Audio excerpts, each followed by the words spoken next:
In those days there was no king in Israel. A certain Levite was sojourning in the remote parts of the hill country of Ephraim, who took to himself a concubine from Bethlehem in Judah. And his concubine was unfaithful to him, and she went away from him to her father's house at Bethlehem in Judah, and was there for some 4 months. Then her husband arose and went after her, to speak kindly to her and bring her back. He had with him his servant and a couple of donkeys. She brought him into her father's house. And when the girl's father saw him, he came with joy to meet him.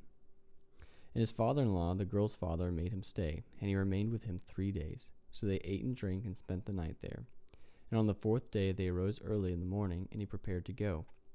But the girl's father said to his son-in-law, "Strengthen your heart with a morsel of bread, and after that you may go."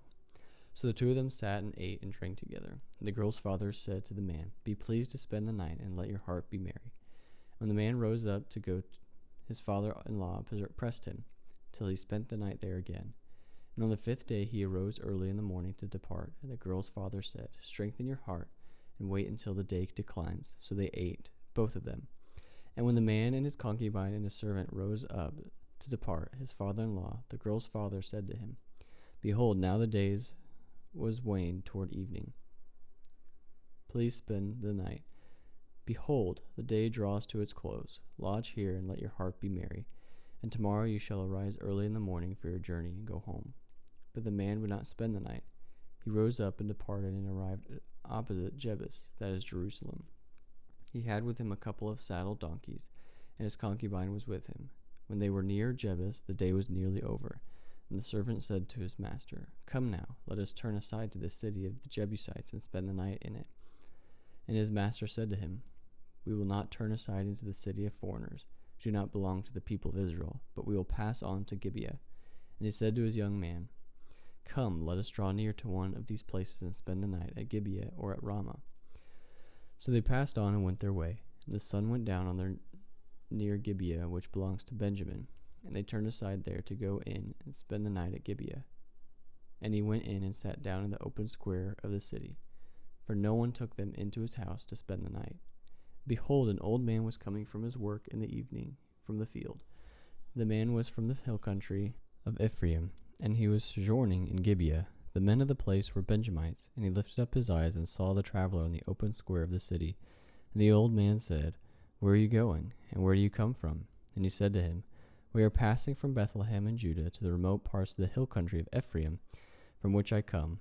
I went to Bethlehem in Judah, and I am going to the house of the Lord, but no one has taken me into his house. We have straw and feed for our donkeys, with bread and wine for me and your female servant, and the young man with your servants. There is no lack of anything." And the old man said, "Peace be to you. I will care for all of your wants. Only do not spend the night in the square."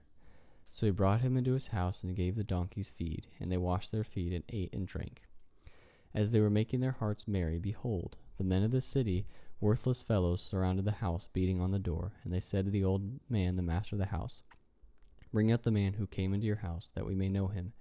And the man, the master of the house, went out to them and said to them, "No, my brothers, do not act so wickedly.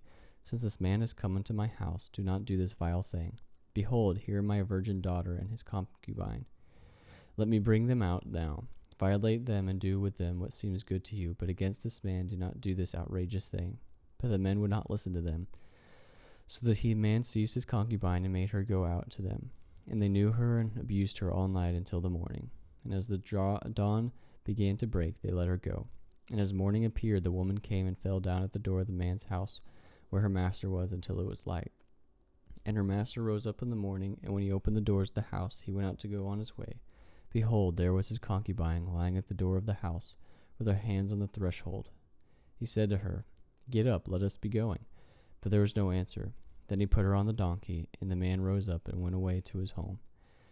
And when he entered his house, he took a knife, and taking hold of his concubine, he divided her limb by limb into 12 pieces, and sent her throughout all the territory of Israel. And all who saw it said, "Such a thing has never happened or been seen from the day that the people of Israel came up out of the land of Egypt until this day. Consider it, take counsel, and speak."